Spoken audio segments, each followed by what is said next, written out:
Wow, what do we have here? Marvel heroes Thor, the Asgardian god of thunder, the Incredible Hulk, that green-skinned monster with anger issues, and Storm, the mutant weather witch from the X-Men, all together in one movie? What is this, a new Avengers film? Avengers!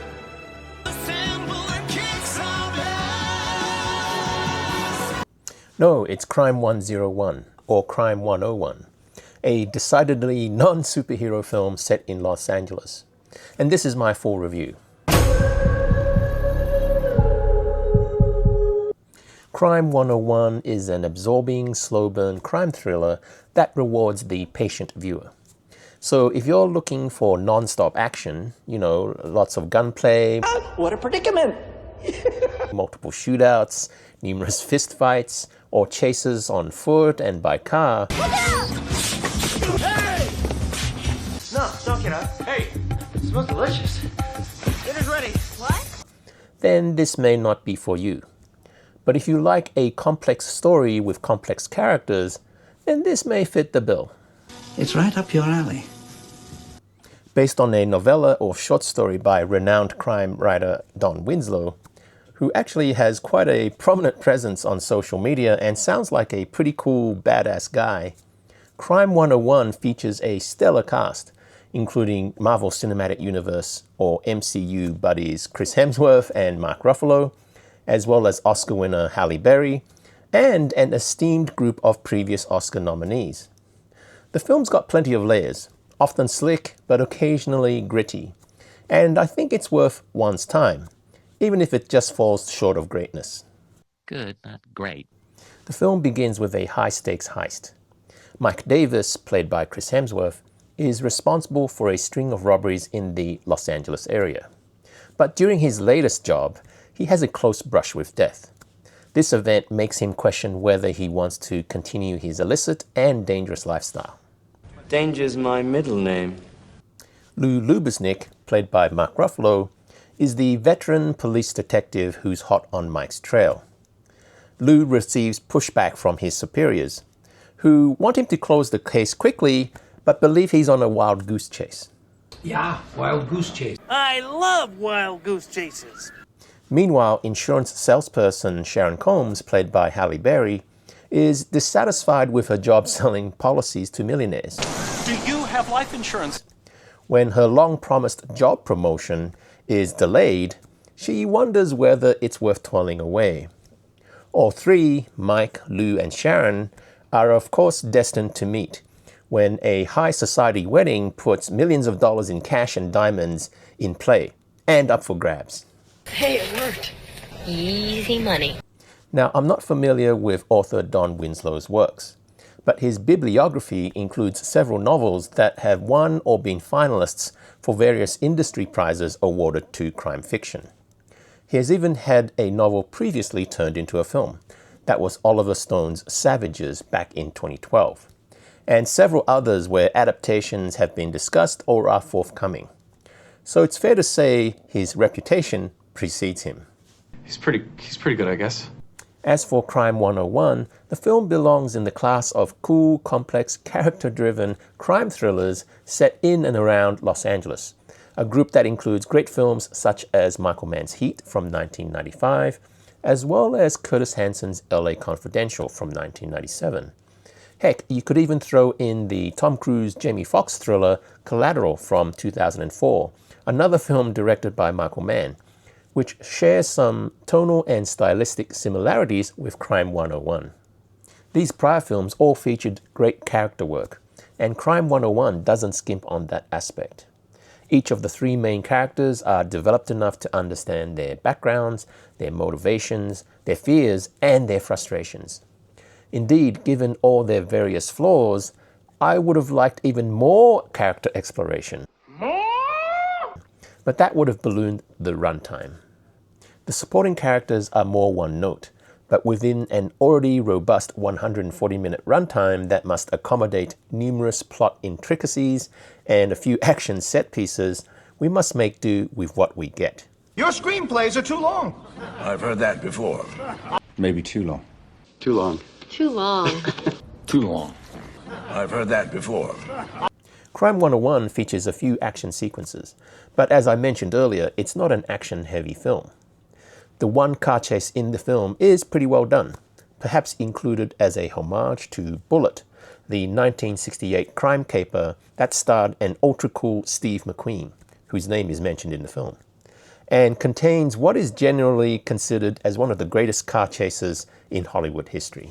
I don't do car chases. Gunfights, car chases, proper action and shit.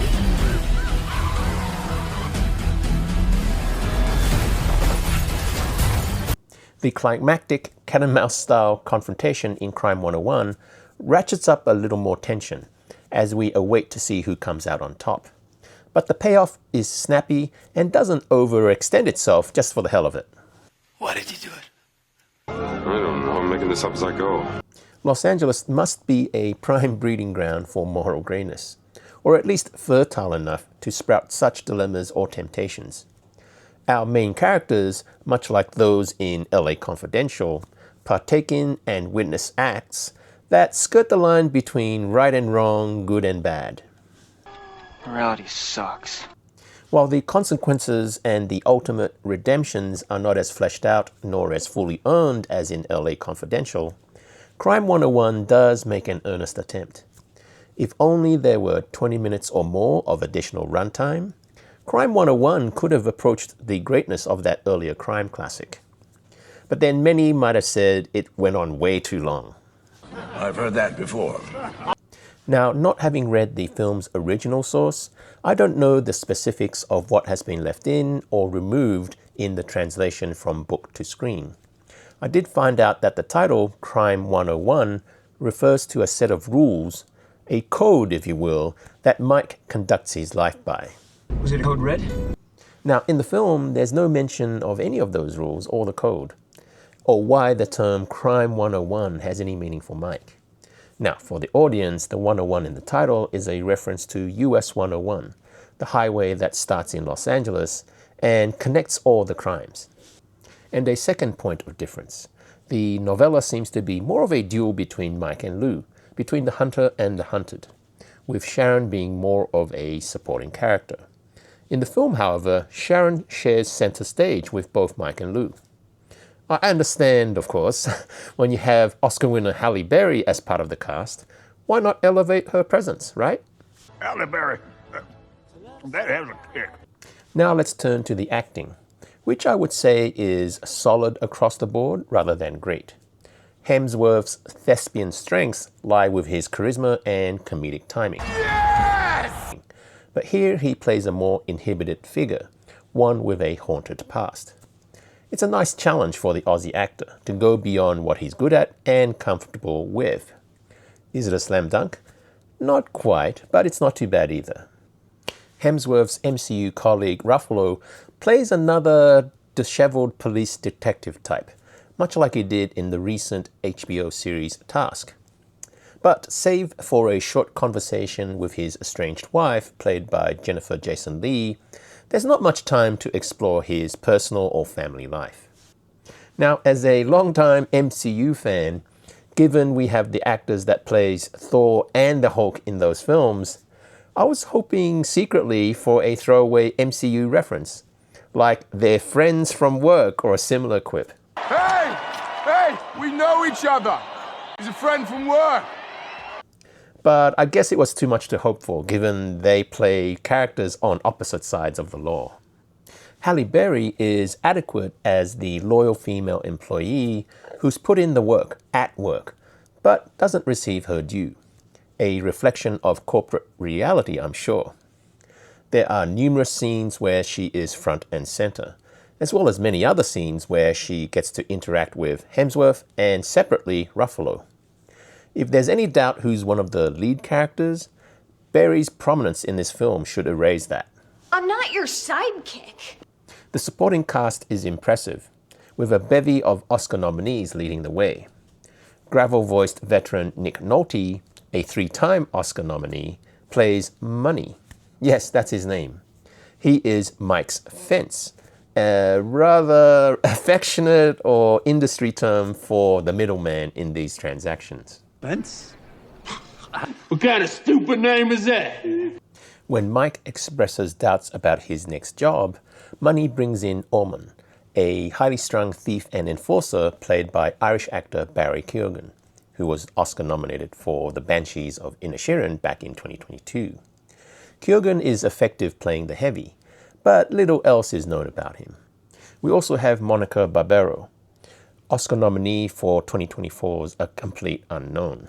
She plays Maya, who is a romantic interest for Mike after she crashes her car into his. Maya is intrigued and attracted to the introverted Mike, but her unsuccessful probing about his personal details kind of reminds one of the relationship between Matt Damon's Will Hunting and Minnie Driver's Skylar in the 1997 film Good Will Hunting. Now, in spite of Mike's reticence, she provides a reason for his actions later in the film. To round off the list of Oscar nominees, it's good to see Jennifer Jason Leigh, who was nominated in 2015 for Quentin Tarantino's The Hateful Eight. Her role is essentially a cameo as Lou's estranged wife, Angie. Other familiar names in the cast include Tate Donovan as the arrogant millionaire Stephen Monroe, as well as Corey Hawkins as Lou's impatient partner, Detective Tillman. Overall, Crime 101 is a pretty good crime drama set in the City of Angels.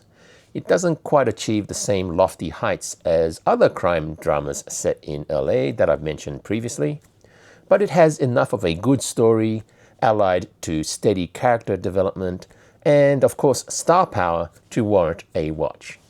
So on the Jockpot movie scores table, what's my rating for Crime 101? I give it a good 7 out of 10. Now, what about you? Have you seen Crime 101? What did you think? Let me know in the comments below. And if you like my content, please like and subscribe to my channel. Thank you very much.